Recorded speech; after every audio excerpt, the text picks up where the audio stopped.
듣기 위해서 이 자리에 자주 오신 여러분 모두 주님을 만나는 시간, 세미하게 들려주시는 하나님의 음성이 여러분 마음속에 울려 퍼져서 하나님 맞습니다, 말씀이 나를 살렸습니다 라고 고백하고 들어갈 수 있는 그런 귀한 시간, 귀한 자리가 되길 주의 이름으로 축원을 드립니다. 우리가 신앙인으로 생명처럼 소중하게 여겨야 할 것이 있다고 한다면 그것은 예배입니다. 시편 50편 5절에 보면 하나님이 이렇게 말씀하세요. 나의 성도를 다 내 앞으로 모이라. 왜? 그들은 나와 제사로 언약을 맺은 자들이다 라고 말씀하셨기 때문입니다. 구원받아서 하나님의 거룩한 백성이 되었다고 하는 것은 이 땅에 사는 동안에 평생 예배를 통해 하나님을 영화롭게 해드리며 살겠다라고 약속을 맺은 것과 다름이 없습니다. 요한복음 4장 23절을 통해 하나님은 영과 진리로 참되게 예배하는 자를 오늘날도 찾는다라고 말씀하십니다.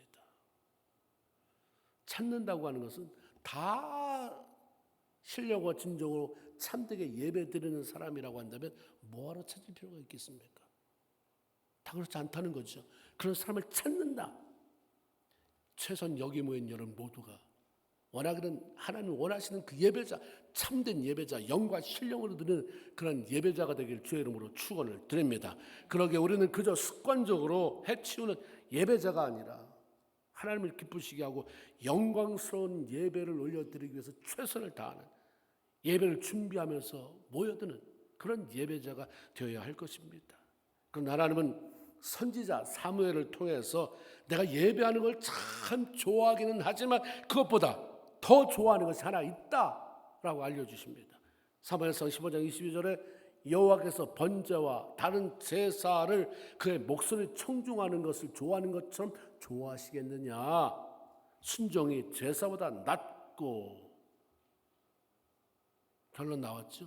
순종. 예배 무척 좋아한다. 잘 짜여진 예배, 멋지게 불러든 찬송, 나 다 좋다. 그러나 그보다 더 좋아하는 것은 순종이다. 우리 신앙인들에게 예배하는 삶 너무나도 소중한 것이지만 이것보다 먼저 요구되는 것은 하나님 말씀에 순종하는 삶을 사는 것이다. 그냥 살아가기에 너무 거짓말도 많이 하고 죄를 많이 져서 예배라도 한번 참석하면 뭐가 속죄가 될까? 양심에 꺼리낌이 좀 덜해질까? 와서 그냥 앉아있다. 어떻게든 예배만 참석하면 되겠지가 아닌 매 순간 순종하는 삶을 살 사람들이 드리는 예배. 이게 하나님이 너무나도 기뻐하신다는 거죠. 풍성한 예물을 가지고 성전에 올라가 예배 드리지만 하나님의 관심은 거기에 별로 없어요. 그분의 말씀에 순종하고자 하는 마음도 없는 사람들에 대한 탄식이 이사야서 1장 11절 12절에 이렇게 나옵니다. 나는 수양의 번제와 살찐 짐승의 기름에 배불렀다. 나는 수송아지나 어린 양이나 수염새의 피를 기뻐하지 않는다. 이건 다 예배 행위 아닙니까? 구약시대에 제물로 갖다가 기름을 태우기도 하고 피를 흘려서 하나님 앞에 제물을 드리기도 하고, 너희가 내 앞에 보이러 오니 정말 사랑하는 마음도 없고 순종할 마음도 없고 그냥 보이러만 왔다가 가니 누가 그걸 요구했느냐? 누구냐? 그렇게도 좋다고 말한 게 네 목사냐? 나는 아니다. 내 마당만 밟을 뿐이다 라고 말씀하십니다. 하나님의 말씀에 순종하는 삶을 살아가는 성도들의 예배가 아름답고 하나님께서 받을 만한 향기로운 제사가 된다 하는 말씀입니다. 오늘 본문은 이스라엘 백성들이 가나안 땅에 들어가기 위해서 미리 그 땅을 정탐하는 과정에서 벌어진 사건에 대한 기록입니다. 하나님은 이 이야기를 통해서 성도들에게 있어서 순종의 삶이 얼마나 소중한지를 깨닫게 하십니다. 이스라엘 백성들이 애굽을 떠난 지 약 2년 만에 약속의 땅 가나안의 경계인 가데스 바네아 지역에 이르렀을 때 모세가 그들에게 말합니다. 야, 봐, 저 앞에 하나님이 주시겠다고 약속하신 너가 기대하며 왔던 가나안 땅 보이지 않느냐? 우리 앞에 있다. 이제 두려워하지 말아라. 가자. 올라가서 주저하지 말고 들어가서 저 차지하자라고 이야기를 합니다. 그러나 백성들은 잠깐 하나님이 약속하셨지만 그래도 이 단서가 붙어요. 주저하면서 먼저 정탐꾼을 한번 보내봅시다. 그래서 그 땅을 살펴봅시다라고 제안을 합니다. 모세도 그냥 아니 그게 뭐 필요한데 라고 밀어붙이지 않고 그래 그럼 그렇게 해보자. 너희가 소원이라면 한번 정탐꾼 먼저 들여보내자. 하나님도 허락을 하셨기에 각 지파에서 한 명씩 뽑습니다. 12지파에서 뽑았으니 12명의 정탐꾼 그룹이 형성이 됐습니다. 파송합니다. 40일 동안 그 땅을 탐지하게 시켰습니다. 민수기 13장에 보면 누구를 파송했는지 이름을 다 적어놨어요. 12지파잖아요. 어느 지파의 누구 아들 이름 누구. 예를 들어서 유다 지파에서는 여분네의 아들 칼렙이 뽑혔고 대표로 간다. 에브라임 지파에서는 눈의 아들 여호수아가 대표로 뽑혔다. 이렇게 12명을 다 적어놨어요. 12명을 뽑아서 정탐꾼을 보냈다면 되는데 한 명씩 한 명씩 이름을 다, 그것도 아버지 이름이 누구고 어느 지파다 이렇게 써는 이유가 뭘까? 하나님의 일을 맡은 사람, 하나님이 맡기신 일을 감당하는 사람은 책임적으로 그 일을 감당해야 된다라는 말씀이죠. 목사든 장로든 권사든 집사든 어떤 지역에 목자든 어떤 그룹의 대표성을 띈다든가 하나님의 부름받으면 책임성 있게, 하나님은 너라고 지명해서 불렀지 너희들, 내가 너희들을 구원했어 이렇게 말씀하지 않아요. 내가 너를 지명하여 불렀나니. 그래서 한 사람 한 사람에 늘 그래서 우리는 하나님 앞에 단독자로 서는 훈련을 해야 돼요. 우리 안독교회가 아니라 나 안독교회가 없어. 그래서 어때서 그 안에 넌 누구냐. 한 지파를 대표하는 사람이 자기에게 맡겨진 일을 어떻게 감당하고 어떤 결과를 가져오느냐에 따라서 그것은 하나님은 물론이고 자기 자신과 가족과 가문과 자신이 속한 공동체를 영광스럽게 할 수도 있는 것이고 아니면 수치스럽게 파멸에 이끌 수도 있다고 하는 것입니다. 예수 믿고 구원받아 하나님의 자녀로 살아가는 사람들은 그냥 숨어 살 생각 하지 마세요. 가족, 부인 뒤에, 형제 뒤에, 누구 뒤에 숨어서 묻어서 가는 사람이 아닙니다. 하나님 앞에서 내 이름을 분명히 하고 살아야 돼요. 그 이름값 하며 사는 사람이 성도입니다. 암흑에 딸려있는 누구, 믿음 좋은 누구에 딸려있는 남편 누구, 믿음 좋은 부모에 딸려있는 아들 누구, 딸 누구가 아니라 나 하나님의 단독자로서 너는 누구냐. 출애굽기 33장 17절에 보면 하나님께서 모세에게 그런 말씀하세요. 내가 이름으로도 너를 안다. 모세, 그러면 하나님이 넌 누구, 어떤 존재, 어떻게 살아왔는지 아시는 거죠. 하나님은 모세만이 아니라 우리의 이름도 아실 텐데 하나님이 아시는 내 이름의 의미는 그분 앞에 어떻게 새겨져 있을까? 여러분의 이름을 부른다고 생각해 보시면 하나님 어떤 이름으로 나를 부르셨을까? 내 이름은 그분 앞에서 어떤 의미일까? 스스로 좀 점검해 봐야 돼요. 그리고 책임적인 존재로 하나님이 기뻐하시는 존재로서의 삶을 살아가야 하는 것입니다. 모세는 정탐꾼을 보내면서 그들에게 무엇을 알아보고 올 것인지 정탐의 내용을 구체적으로 알려주셨어요. 또 들어가면 그 땅의 거민이 강한지 약한지 그 숫자가 많은지 적은지 알아봐라. 들어가면 그 땅이 좋은지 나쁜지, 그들이 사는 성읍이 진영인지 산성인지, 산 꼭대기에 있는지 아니면 평지에 있는지, 토지가 비옥한지 메마른지 나무가 있는지 없는지 탐지하라고 했습니다. 정탐해야 할 내용 속에는 소수의 민족인 우리가 과연 하나님이 말씀하신 대로 그 땅에 들어갈 수 있는지 없는지 알아보고 평가하고 와라라고 하는 내용은 들어있지 않았습니다. 그건 아예 애초부터 정탐 내용에 들어있지 않은 거예요. 40일 정탐 기간이 끝난 다음에 12명이 돌아왔습니다. 각 본대로 느낀 대로 정탐자의 보고가 시작됩니다.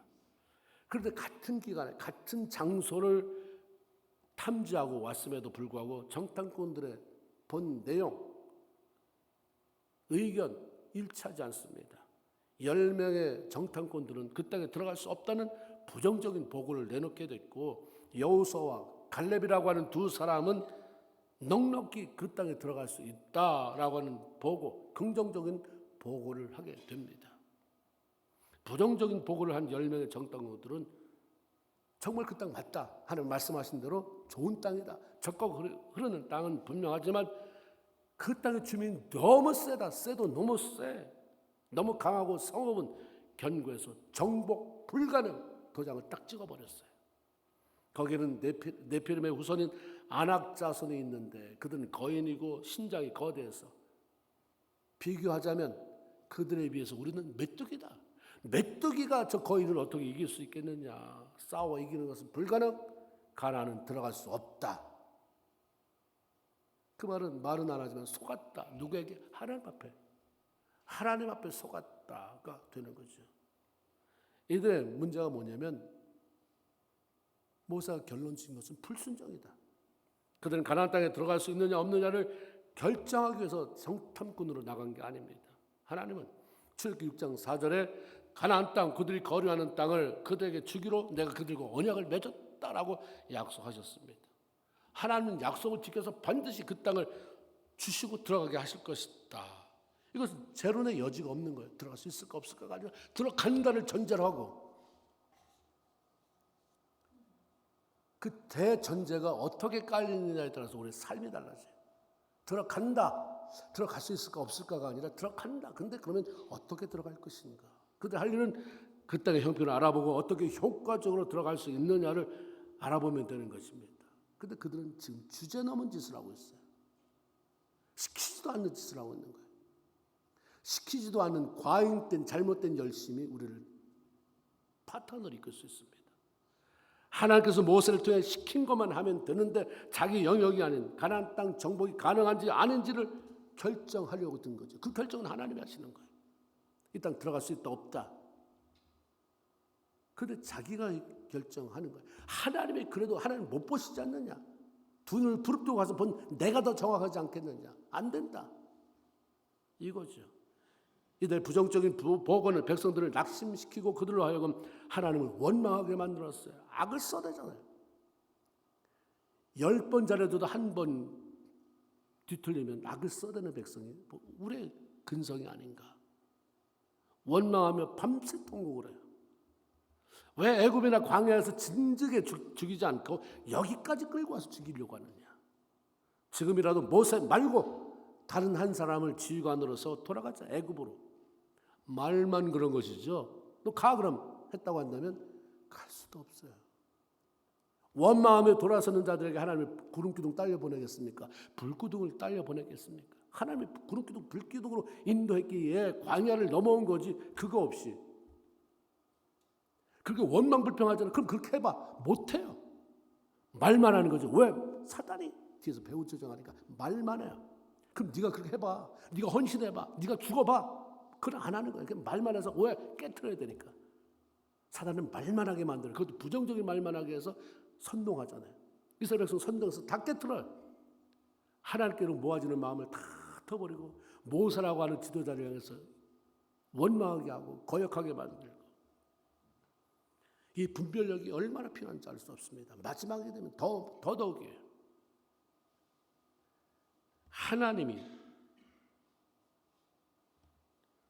열매의 정탐꾼들과 그것 때문에 또 선동된 수많은 사람들을 보면서 얼마나 한심스러우셨겠어요. 이렇게 말씀하십니다. 이 백성이 어느 때까지 나를 멸시하려고 하느냐. 하나님이 인간을 무시한다, 멸시한다 말이 돼요. 그것도 하나님을 따른, 하나님으로 말미암아 많은 혜택을 받고 기적을 맛본 사람이 하나님을 멸시한다. 있을 수 없는 일입니다. 하나님이 말씀하셨으면 그들을 믿고 순종하면 되는데 그들은 하나님보다 위에 서요. 하나님이 하시는 일이 옳다, 그르다 평가하면서 자기 마음대로 결론을 내리고 원망하는 그 행위를 하나님은 나를 무시했다, 나를 업신여겼다, 이렇게 말씀하고 있는 거죠. 이런 상황 속에서도 여호수아와 갈렙은 이들과 전혀 다른 긍정적인 정탐 보고를 하게 됩니다. 다 안 해요. 다 안 그래요. 거기 하나님 남겨둔 사람이 있어요. 우리 교회는 다 그렇게 생각한다. 부정적으로 그렇게 말하지 마세요. 그건 큰 죄입니다. 캔사스 사람이 다 자기 욕해? 아니요. 하나님이 원망불평에 그렇게 기승을 부리는데 남겨둔 사람이 꼭 있어요. 갈렙, 여호수아. 이들과 전혀 다른 보고를 해요. 긍정적인 보고를 합니다. 우리가 두루다니며 정탐한 땅은 심히 아름답고 젖과 꿀이 흐르는 땅, 하나님이 약속하셨으니 우리를 그 땅으로 인도해 드릴 것이고 그 땅을 우리에게 주실 것이다. 하나님을 거역하지 말자. 두려워하지 말자. 하나님이 계시는 한 그래 키 큰 거 맞아. 거인인 거 맞아. 그러나 그들 우리의 밥이다. 그런 순종하며 나가자고 하는 거죠. 그들은 하나님께서 이미 그 땅을 주시겠다고 약속하신 걸 믿고 순종하며 나가자. 그러면 들어갈 수 있다.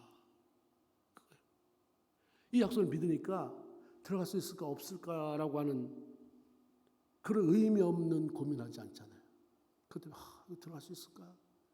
못 들어가면 그러면서 고통스러워하지 않았어요. 왜 이런 차이가 생겼을까? 마음 먹은 거가 틀렸어요. 얘들은 하나님이 하신 말씀대로 믿기로 결정한 거죠. 그렇게 마음 먹은 거예요. 하나님 말씀한 대로 순종하기로 마음을 먹고 결단했습니다. 마음을 먹는다는 것도 그렇게 중요해요. 왜 저 사람이 저럴까? 마음을 안 먹어요. 왜 순종 안 할까? 마음을 안 먹는 거예요. 순종하려고. 왜 사랑을 못할까? 왜 저렇게 미워할까? 사랑하려고 마음을 안 먹어요. 사랑하기로, 이해하기로, 용서하기로 마음을 먹는 것은 굉장히 중요합니다. 예수 믿었으면 우리는 내추럴한 본성은 그렇게 살 수가 없습니다. 사랑하기로 마음을 먹고, 이해하기로 마음 먹고, 용서하기로 마음을 먹고 기도하면, 결단하고 기도하면 하나님이 힘을 주세요. 그 결단을 삶 속에 옮길 수 있는 능력을 주시는 거죠. 사울은 하나님의 부정적인 보고를 한 10명의 정탐꾼들과 원망으로 하나님을 대적한 백성들은 약속의 땅 들어갈 수 없다라고 그렇게 못을 박았어요. 그러나 여호수아와 갈렙은 약속의 땅을 보는 것은 물론이거니와 내가 들어가서 밟으며 밟는 거 다 네 땅이 되게 만들어 주겠다 약속하셨습니다. 그 이유가 36절에 갈렙은 온전히 나를 순종하였으므로, 갈렙은 온전히 여호와께 순종하였으므로 라고 알려줍니다. 하나님께 온전히 순종했다고 하는 것은 하나님 말씀 그대로 가감, 평가 이런 게 하나님 그렇게 말씀하셨군요. 아멘. 이게 온전히 순종이에요. 내가 뭘 할 능력도 없으면서 얼마나 많이 하나님이 하는 것을 재단하고 잘라버리고 이렇게 사는 신앙이, 그러니까 믿음이 안 자라요. 하나님이 지금도 살아계신 하나님이 역사하는 걸 못 보는 거예요. 사울이라고 하는 왕 알죠? 아말렉과의 전쟁이 있었을 때 모든 걸 죽이라고 하는 명령을 받았습니다. 대부분 죽였어요. 하나님이 시킨 대로. 근데 살찐 짐승들, 양들과 소 가운데서 살찐 것을 남겨뒀어요. 명분이 있었어요. 명분을 자기가 만들어요. 자꾸 마음이 편하려고. 이거는 뭐 죽이면 아깝다. 죽이기보다 갖다가 하나 앞에 제사 드릴 때 쓰면 얼마나 좋겠느냐. 거의 다 순종하고 조금 남겨두는 불순종했을 뿐인데 하나님은 전부 불순종했다고 보셨어요. 그리고 그를 왕 위에서 폐위시켰습니다. 하나님이 원하시는 것은 거의 다가 아니에요. 전부입니다. 거의 다 순종은 뭐냐면 내가 하고 싶은 것만이에요. 이 정도면 많이 했지. 근데 다 내가 하고 싶은 거예요. 정말 하나님이 정말 원하는 그건 안 한단 말이에요. 거의 다가 아니에요. 그러니까 거의 다가 아닌 전부를 순종하려니까 얼마나 죽어야 돼요. 우리는 날 돌아보고 내가 죽기에 바쁜 사람이에요. 남 욕할 틈이 없는데 이상하게 여유가 많은 사람이 많잖아요. 신앙생활하면서 남 욕하고 남 소문 떨어다주고 그냥 이러는데 얼마나 시간이 많이 남으면 그 짓하고 있겠습니까? 나 돌아보고 하나님 통탄하고 회개하고 돌이키고 괴로워하고 그러게도 시간이 없는 사람들입니다. 순종은 하나님께서 말씀하시고 시키는 대로 행하는 것이 내 환경이나 내 기분이나 감정에 따라서 가감하는 것이 아닙니다. 불순종한 정탐꾼들, 백성들에게 내린 하나님의 진노는 광야를 방황하다 죽는 것입니다. 민수기 14장 33절에 너의 자녀들은 너희가 반역한 죄를 짊어지고 너희 시체가 광야에서 소멸되기까지 40년 동안 광야에서 방황하는 자가 되리라.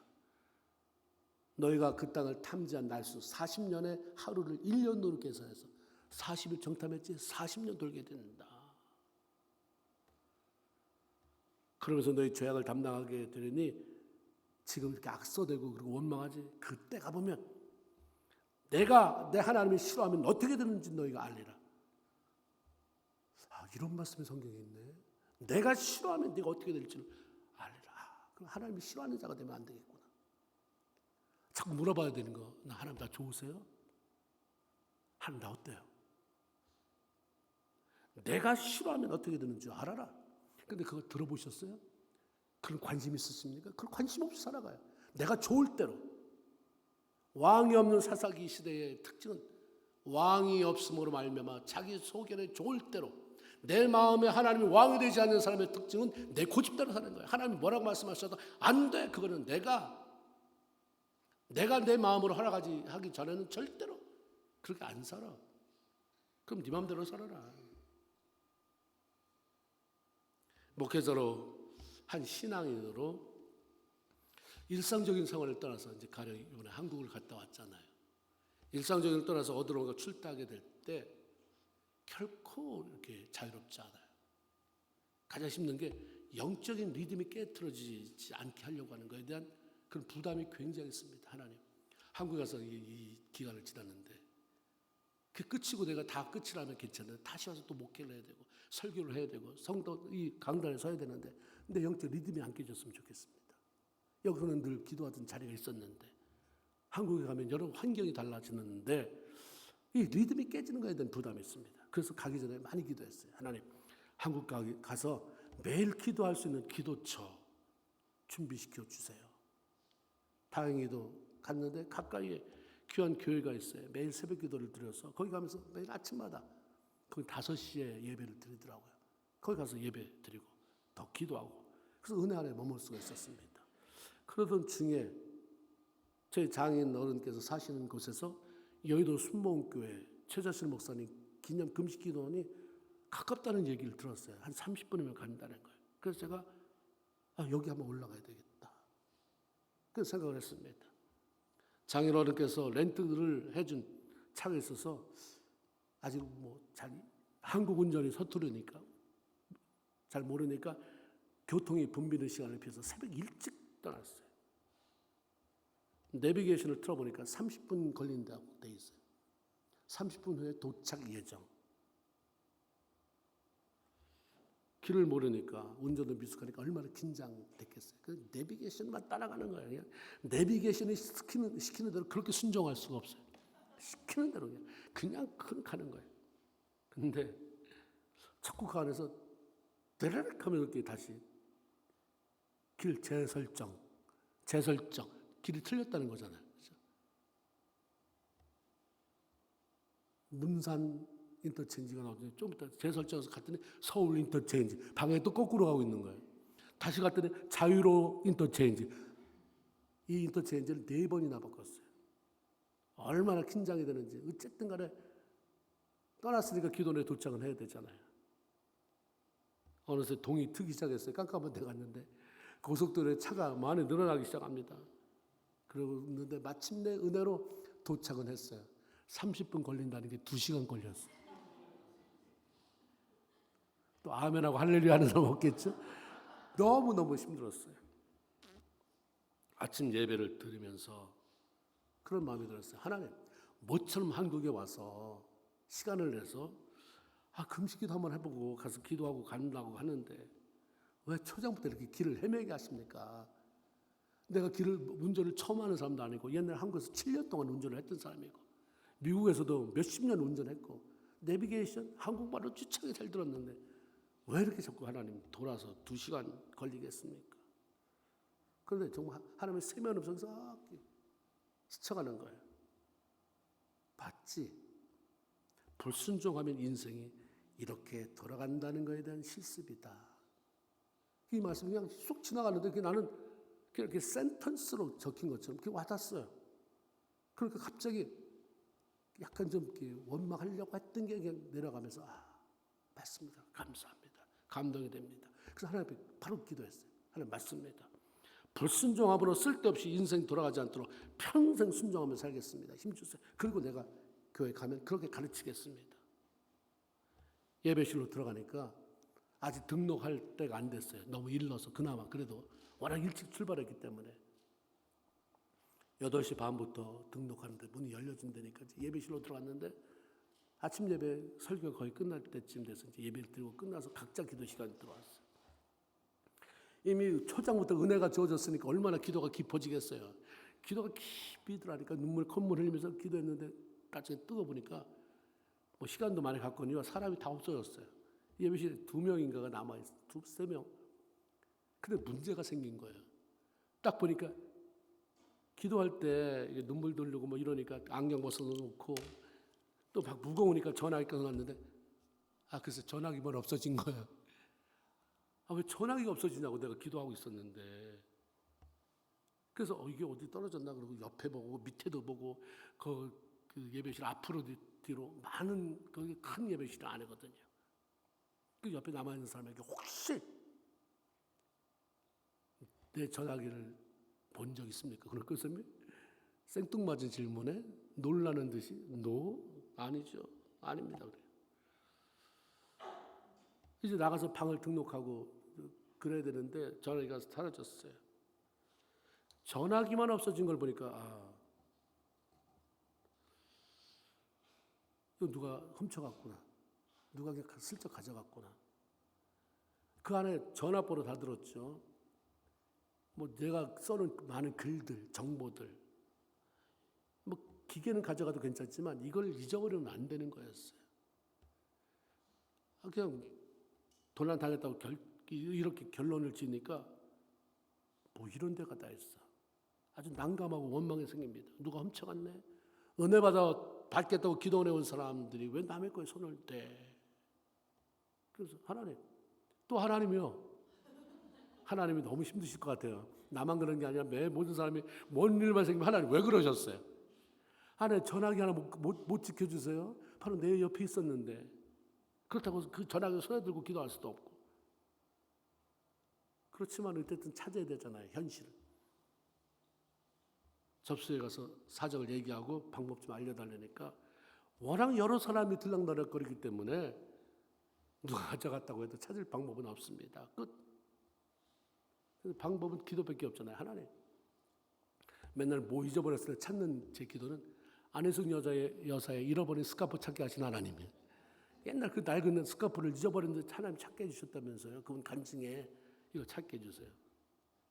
꼭 필요한 것입니다. 한참을 기도하며 안내실을 찾아가서 얘기하니까 행정실이라는 것이 있대요. 가서 물어보면 CCTV를 통해서 혹시 그게 행방을 알 수도 있을 것이다 알려줘요. 그래서 가서 부탁해 보니까 워낙 예배실이 작아서 CCTV 사용 안 한다는 거예요.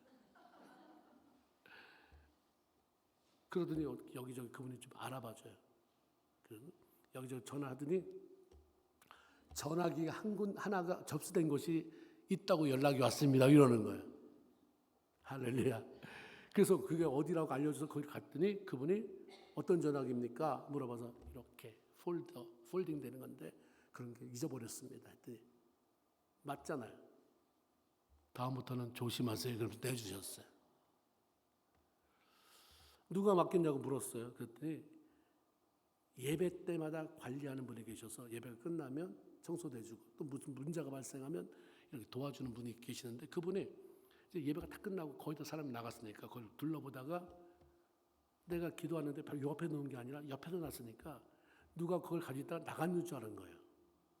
그래서 빈 의자에 이게 안경도 있고 전화기도 있지만 전화기가 좀 비싸 보여서 혹시라도 누군가 훔쳐갈까 봐 나중에 주인이 찾으러 오겠지 하고 갔다가 맡긴 거래요. 얼마나 감사한지 하나님 앞에 기도합니다. 또 다른 세미한 음성이 스쳐가는 거예요.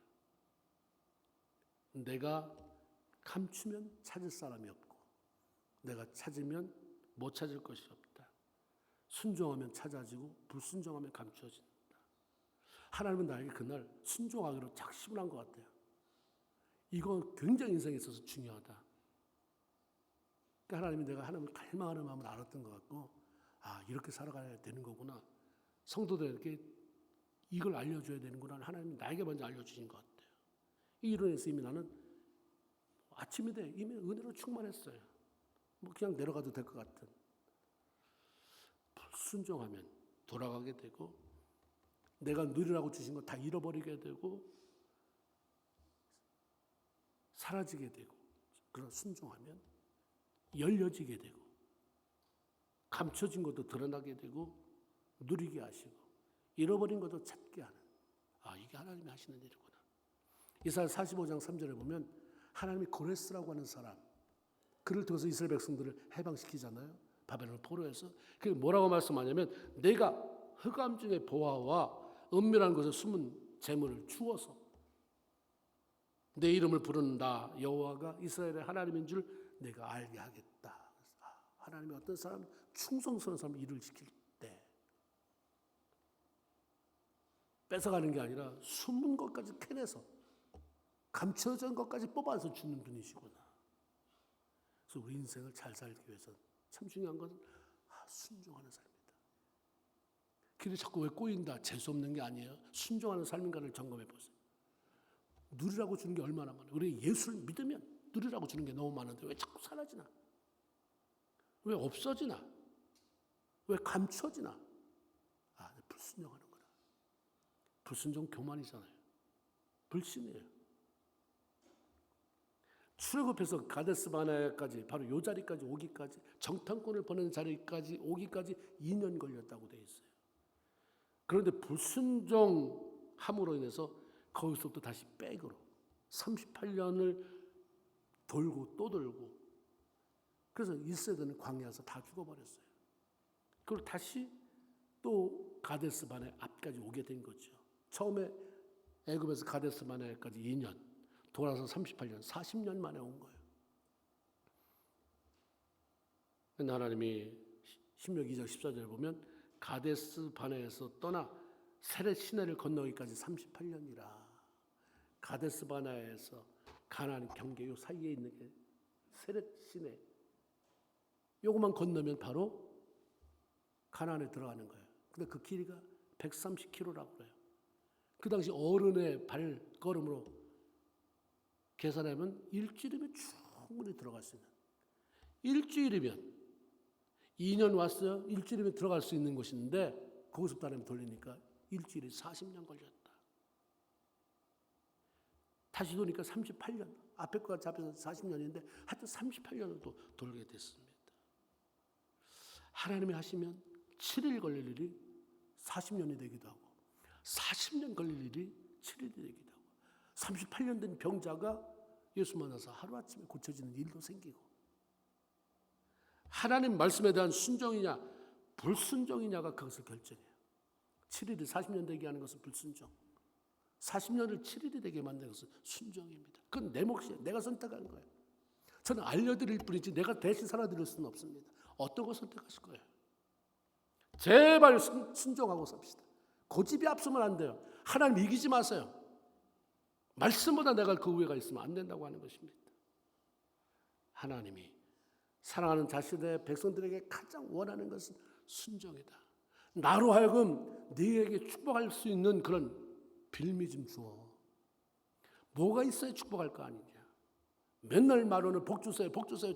하나님 축복하시면 선교도 하고 모두 하겠다는데 그거 다 수도 없이 들었던 얘기다. 너만이 아니라 이 나라 이 땅에 있는 수도 없이 많은 하나님 있는 사람이 잘 되게 하시면, 그 잘 됐다가 내가 뒤통수 맞은 적이 한두 번도 아니고, 그보다 중요한 것은 네 마음이 본질적으로 순종하는 자가 되어야 한다. 그걸 굉장히 원하세요.